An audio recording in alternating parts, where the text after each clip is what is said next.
तर इकडे आज पुरणपोळीचं बेत चालू आहे. इकडे मम्मी पुरणपोळी आणि इकडे राणी घाडगे ही पुरणपोळी बनवत आहेत आणि इकडे ठेवलं हे पातळ करून परपरीत. बरोबर आहे काय हा परपरीत आहे. ह्याला बघा बघा हा परपरीत, याला परपरीत बोलतात.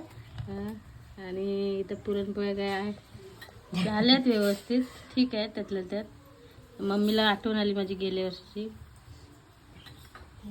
म्हणजे स्वतःच मोठा परावार घेतला तिने, मला वाटतंय स्वतःच मोठं पदा. बघितलं बहीण किती हे करते, जळते इकडे वाजवते. जायचं बाजू काय, स्वतःच मोठं पदा. मोठेपणा म्हणजे बनवले का नाही मम्मी? बनवतात आम्ही काय नाही बोललो तुला. का बोललीस आता?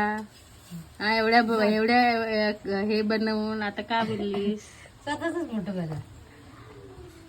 चला आता मस्त पुरणपोळ्या खाणार आहोत गरम गरम. मी तर नाही खाणार, हे लोक खातील, मला सांगणार.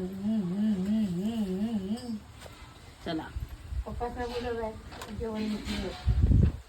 पप्पा